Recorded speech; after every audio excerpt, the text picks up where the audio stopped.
Bismillahirrahmanirrahim. Assalamualaikum warahmatullahi wabarakatuh.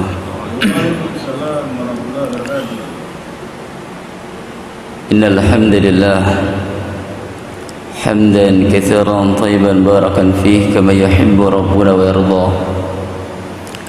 Wa asyhadu an la ilaha illallah wahdahu la syarika lahu wa asyhadu anna Muhammadan abduhu wa rasuluh sallallahu alaihi wa alihi wa sallam tasliman katsira. Amma ba'du. Kembali kita bersyukur kepada Allah Subhanahu wa taala atas segala nikmat yang tercurahkan kepada kita, sehingga pada pagi hari ini sebelum kita melaksanakan aktivitas pekerjaan kita sehari-hari, sejenak kita merundukkan diri kepada Allah, menunaikan salat subuh, dan sejenak pula kita duduk untuk saling mengambil faidah dari tuntunan Nabi kita Muhammad sallallahu alaihi wasallam melalui hadis-hadis yang dituliskan oleh Imam Nawawi rahimahullahu taala dalam sebuah kitab yang berjudul Arba'in An-Nawawi, sebuah kitab yang ditulis Imam Nawawi rahimahullah, berisi tentang hadis-hadis Rasulullah SAW yang berkaitan dengan iman dan juga adab. 40 hadis Rasulullah yang dicantumkan di dalam kitab tersebut. Mudah-mudahan kita termasuk umat Rasulullah sallallahu alaihi wasallam yang akan mendapatkan syafaat, karena kita di antara hamba-hamba Allah, umat Rasulullah yang mau mempelajari sunnah beliau sallallahu alaihi wasallam. Hadis yang pertama, an Amirul Mukminin Abi Hafs Umar bin Al-Khattab radhiyallahu anhu qala sami'tu Rasulullah sallallahu alaihi wasallam yaqul innamal a'malu binniyati wa innamal likulli imri'in ma nawa faman kanat hijratuhu ila Allah wa rasulih fa hijratuhu ila Allah wa rasulih faman kanat hijratuhu lidunya yusibuha aw imra'atin yankihuha fa hijratuhu ila ma hajara ilaihi. Dari Amirul Mukminin Umar bin Khattab Abu Hafs radhiyallahu anhu, beliau menyatakan, aku telah mendengar Rasulullah sallallahu alaihi wasallam telah bersabda, innamal a'malu binniyati, sesungguhnya amal perbuatan manusia tergantung kepada niatnya. Wa innamal likulli imri'in ma nawa, dan setiap seseorang akan mendapatkan ganjaran pahala sesuai dengan yang diniatkannya. Maka barang siapa yang hijrahnya karena Allah dan Rasulnya, maka hijrahnya untuk Allah dan Rasulnya, artinya mendapatkan pahala dari Allah. Dan siapa yang hijrahnya karena dunia atau karena wanita yang ingin dinikahinya, maka hijrahnya mendapatkan hasil sesuai dengan yang dihijrahkannya. Hadis ini diriwayatkan oleh para imam ahli hadis.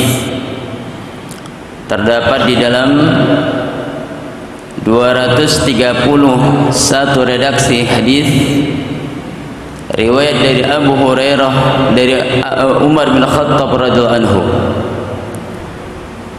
Dan hadis ini juga diriwayatkan oleh Aisyah radhiyallahu anha, Abdullah bin Umar, Abu Sa'id Al-Khudri, dengan syawahid-syawahidnya, penguat-penguatnya. Hadis ini tercantum dalam 250 redaksi, di antaranya dalam Sahih Bukhari, dalam Sahih Muslim, Demikian pula dalam Sunan Nisa'i dan Musnad Imam Ahmad serta kitab-kitab yang lainnya. Para ulama menyebut hadis ini sebagai hadis gharib. Para ulama menyebut hadis ini sebagai hadis gharib. Hadis gharib adalah hadis yang diriwayatkan oleh seorang perawi. Akan tetapi hadis ini dikatakan hadis gharib nisbiyah, karena hadis gharib ada dua macam, gharib hakikiyah dan gharib nisbiyah. Dikatakan hadis ini adalah hadis gharib nisbiyah karena sesungguhnya yang meriwayatkan beberapa orang sahabat sebagaimana telah kita sebutkan, dari Umar bin Khattab, Abdullah bin Mas'ud, Abdullah bin Umar, Aisyah dan Abu Sa'id Al-Khudri.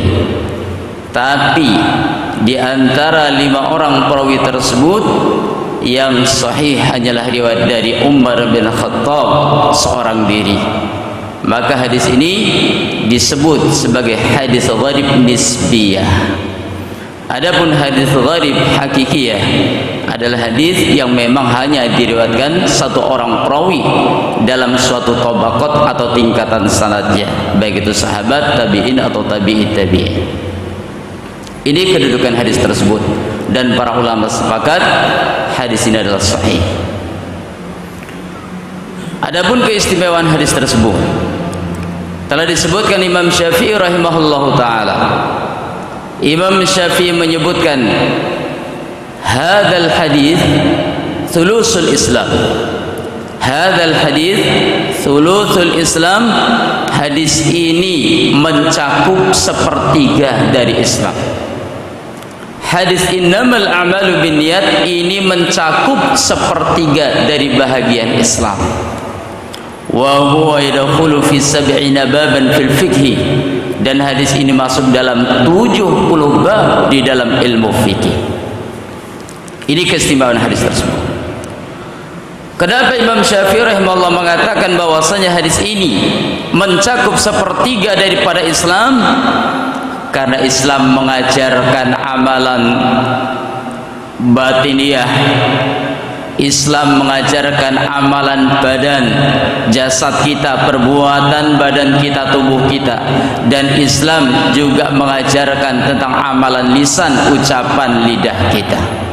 Adapun masalah niat ini adalah merupakan masalah hati, salah satu bagian daripada ajaran Islam, sehingga disebutkan hadis yang kita baca sepertiga daripada Islam dan dia masuk dalam 70 bab dalam ilmu fikih. Niat masuk dalam perkara taharah, niat juga masuk dalam pembahasan sholat, niat juga masuk dalam pembahasan puasa, zakat, sedekah, haji, umrah dan sekian banyak pembahasan fikih. Maka dikatakan wa huwa yadkhulu fi 70 baban fil fikhi.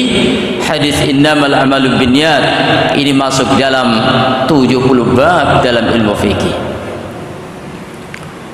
Imam Ahmad rahimahullah beliau juga menerangkan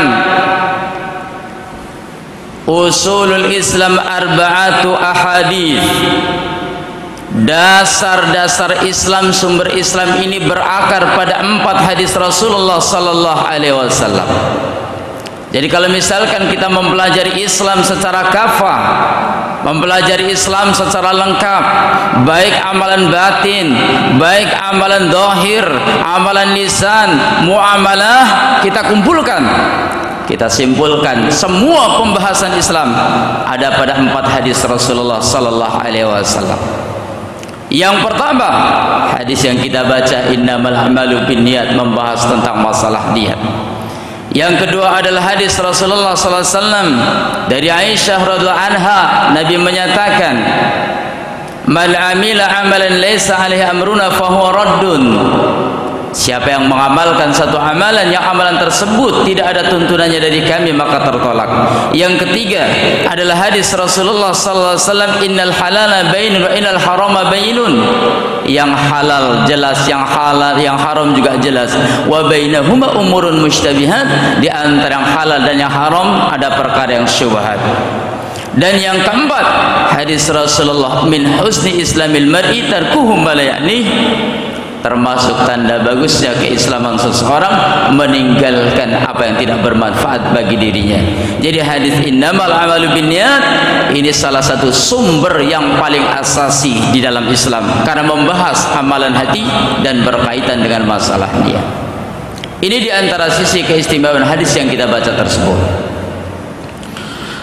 Adapun faedah hadisnya, hadis yang kita baca, innamal a'malu binniyat wa innamal likulli imri'in ma nawa.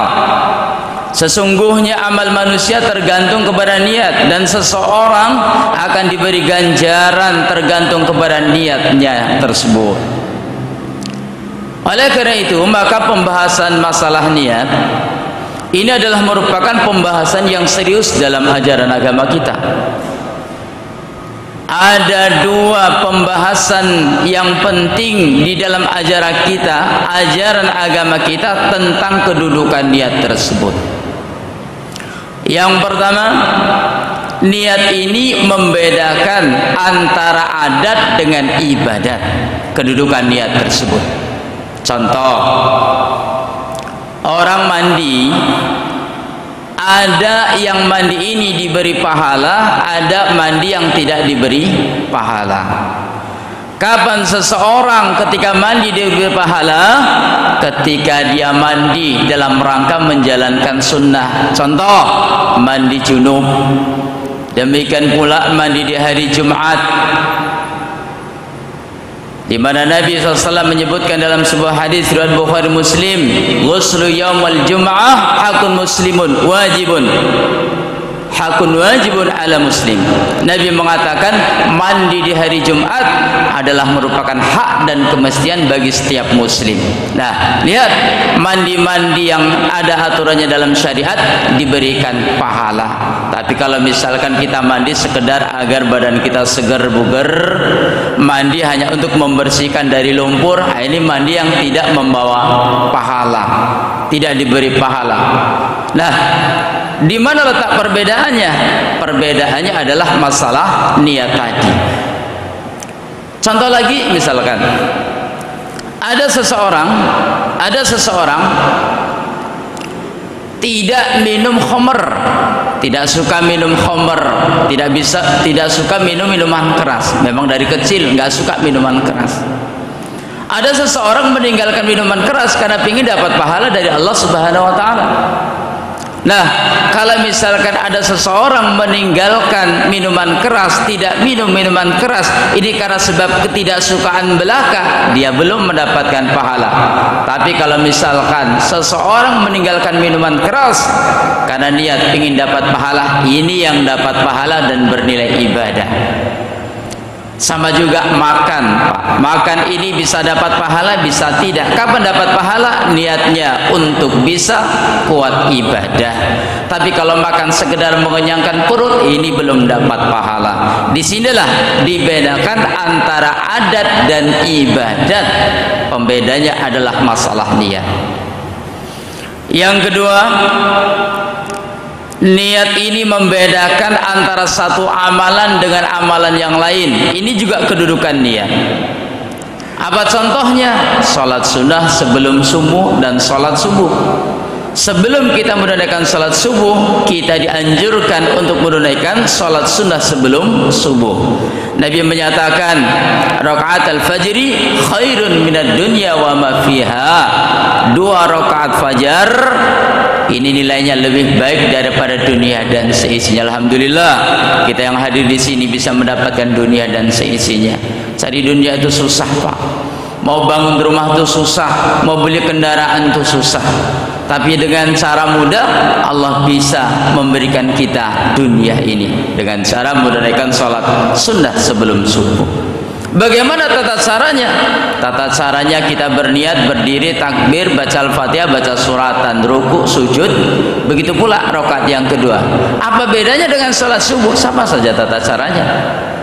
Lalu apa yang membedakan antara salat sunnah dengan salat subuhnya? Yang membedakan adalah niat. Nah, ini adalah merupakan fungsi daripada niat tadi. Niat membedakan satu amalan dengan amalan yang lainnya. Demikian pula haji. Haji itu kan wajib tapi satu kali. Kalau 2, 3, 4 kali ini enggak wajib, sunnah. Apa yang membedakan? Niatnya. Begitu pula umroh dan lain sebagainya. Jadi niat ini berfungsi untuk membedakan satu ibadat dengan ibadat yang lain yang satu jenis. Nah, adapun urgensi pembahasan tentang masalah niat di dalam Islam, ada dua versi pembahasan para ulama. Pembahasan dari sisi para fuqaha, ahli fikih, dan pembahasan dari sisi ahli aqaid, ahli akidah. Nah, adapun pembahasan niat jika ditinjau dari sisi fuqaha, ahli fikih, pembahasan niat hanya menetapkan dan menentukan syarat sahnya ibadah adalah dengan niat. Orang wudu nggak berniat maka wudunya tidak sah. Orang sholat nggak berniat, sholatnya tidak sah. Orang puasa tidak berniat, sholatnya tidak, puasanya tidak sah. Ini pembahasan fikih, urgennya di situ menetapkan sah atau tidaknya amalan tersebut. Tapi kalau misalkan pembahasan masalah niat dikembalikan kepada ahli aqaid, ahli usuluddin, maka pembahasannya lebih mendalam, bukan hanya sekedar bahwasanya niat menentukan sah atau tidak, tapi niat sangat urgen untuk menentukan diterima atau tidaknya suatu amalan. وَمَا أُمِرُوا إِلَّا لِيَعْبُدُوا اللَّهَ مُخْلِصِينَ لَهُ الدِّينَ. Allah menyatakan tidaklah mereka diperintahkan kecuali untuk beribadah kepada Allah mukhlishina lahuddin, dalam kondisi mengikhlaskan agama untuk Allah. Artinya ketika beribadah mutlak, bulat, wajib hanya diberikan kepada Allah. Dan kita sudah berjanji, Qul inna salati wa nusuki wa mahyaya wa mamati lillahi rabbil alamin. Allah mengatakan, katakan wahai Muhammad, khitabnya untuk Rasulullah, perintah untuk Rasulullah, tapi sebetulnya perintah ini umum termasuk kita umat Rasulullah, agar kita mengikrarkan salatku, sesembelihanku, hidup dan matiku hanyalah untuk Allah Subhanahu wa taala. Ini pembahasan yang paling akhir, yang paling final dalam pembahasan agama kita. Ibadah diniatkan untuk Allah Subhanahu wa ta'ala. Lalu bagaimanakah kita ini dikatakan ikhlas, Pak? Apa sih standarnya kita ini dikatakan ikhlas? Apakah kalau kita sedekah nih, Pak, saya kasih sedekah, ikhlas saya loh, Pak? Apakah dikatakan ini ikhlas? Belum tentu. Al-Imam Dinun Al-Misri rahimahullah, seorang tabi'in, beliau mengatakan ada 3 standar untuk mengetahui kita ini ikhlas atau tidak. Yang pertama kata beliau, faqdu ru'yatil amali fil amal. Yang dikatakan orang yang ikhlas yang pertama, merasa bahwa dirinya belum beramal. Jadi kalau orang masih menghitung-hitung amalan dia, wah, infak saya di masjid ini sekian, saya umroh sudah sekian, saya sedekah banyak sekian, saya sholat banyak sekian, ini belum ikhlas namanya. Kenapa? Ikhlas itu menganggap kita itu belum pernah melakukan ibadah amalan kepada Allah Subhanahu. Kenapa? Karena kita tidak tahu antara ibadah yang kita lakukan, ibadah mana yang bernilai nantinya. Karena kita diizinkan oleh Allah untuk masuk surga hanya lewat satu pintu saja. Bisa jadi pintu sholat, bisa jadi pintu puasa, bisa jadi pintu sedekah. Kita tidak boleh masuk lewat pintu semuanya kecuali Abu Bakar Siddiq. Yang pertama dikatakan ikhlas ketika bahwasanya kita merasa kita ini belum pernah ibadah. Ini tanda-tanda ikhlas yang pertama. Yang kedua, Yang dikatakan ikhlas, kata Imam Dinnun Al-Misri rahimahullah, beliau menyatakan faqdu ru'yati thawab fil akhirah. Yang dikatakan ikhlas itu merasa belum punya pahala di akhirat nanti, merasa belum punya pahala di akhirat, belum punya ganjaran, belum punya bekal untuk menghadap Allah Subhanahu wa ta'ala. Betapa kita lihat dan menyedihkannya orang-orang yang mereka membawa amalan segunung Uhud, segunung Tihamah, tapi ternyata ketika dihisab di hadapan Allah, habaan manthura, amalan mereka bagaikan debu yang berterbangan. Ketika mereka datang kepada Allah bangga, Masya Allah, salatku banyak, puasaku banyak, sedekahku banyak, amalanku banyak, menggunung. Ternyata begitu dihisab di hadapan Allah, sedikit pun amalan tersebut tidak berbekas, habaan manthura, bagaikan debu yang berterbangan. Apa masalahnya? Masalahnya berkaitan dengan masalah keikhlasan kepada Allah Subhanahu wa ta'ala. Maka ketika kita beribadah kepada Allah, kita jangan hitung-hitung pahala kita. Yang dihitung-hitung itu harusnya adalah dosa kita. Satu hari ini berapa kali saya melakukan dosa, melakukan maksiat, berapa kali saya mencibir orang, berapa kali saya menghibah orang, berapa kali melihat yang haram, mendengar yang haram, mengucapkan yang haram, melakukan yang haram. Ini yang harus dihitung. Adapun ibadah kita nggak perlu hitung, biar Allah yang menghitung dan yang menilainya. Nah, kemudian yang ketiga, tanda-tanda orang yang ikhlas adalah al-ikhlasu fil ikhlas, ikhlas di dalam keikhlasan. Nah, para ulama menyebutkan al-ikhlasu yahtaju ilal ikhlas. Keikhlasan itu butuh kepada keikhlasan lagi. Karena apabila orang sudah ikhlas, gak ikhlas, nanti yang muncul adalah sifat ujub, sombong. Insyaallah saya sudah ikhlas menurut kita, padahal ini dikatakan belum ikhlas. Maka apa? Keikhlasan butuh keikhlasan lagi. Maka kita keikhlasan dua kali jadinya dalam beribadah. Ini sama seperti iman, Pak. Kita diperintahkan, ya ayyuhalladzina amanu aminu, hai orang-orang beriman, berimanlah kalian. Nah, kita sudah beriman, diperintahkan lagi beriman. Ketika sudah ikhlas, diperintahkan lagi untuk ikhlas. Jadi ikhlas itu apa? Dua kali. Ikhlas di dalam beramal dan ikhlas di dalam keikhlasan ketika kita sudah beramal tadi. Ini urgennya, dan ini merupakan perkara yang berat, karena syaitan tidak akan pernah tenang kecuali menggelincirkan manusia kepada jalan neraka. Apa kata syaitan? La ughwiyannahum ajma'in, akan aku gelincirkan mereka dari jalan Allah semuanya keturunan Adam, illa ibadaka minal mukhlasin, kecuali orang-orang yang ikhlas saja. Oleh karenanya maka Sufyan Ats-Tsauri mengatakan, ma'alatu syai'an ashadda alayya min niyati. Kata Sufyan Ats-Tsauri, tidak ada sesuatu yang lebih berat bagiku, tidak ada sesuatu yang lebih susah bagiku untuk mengobati tentang masalah keikhlasan. Kenapa? Memang keikhlasan itu sulit. Kita yang belum mau beribadah, beramal soleh, digoda oleh setan supaya berat beribadah. Ketika kita mau melangkahkan kaki beribadah, ketika beribadah pun kita digoda supaya enggak khusyuk, supaya enggak ikhlas. Nah, setelah kita selesai beribadah ikhlas pun kita juga masih digoda setan supaya enggak ikhlas dalam keikhlasan ibadah itu. Oleh karena itu maka apa? Adalah merupakan satu kemestian bagi kita untuk terus mentajdid dan memperbaharui keikhlasan dalam beribadah kepada Allah. Kita datang ke masjid bukan karena segan kepada tetangga. Kita datang ke masjid tapi karena mengharapkan pahala dari Allah. Duduk di majelis ilmu bukan karena segan kepada teman kita, saudara kita, tapi karena ingin dapat pahala Allah. Kita bersedekah hanya untuk Allah. Semua amalan kita hanya untuk Allah Subhanahu wa ta'ala.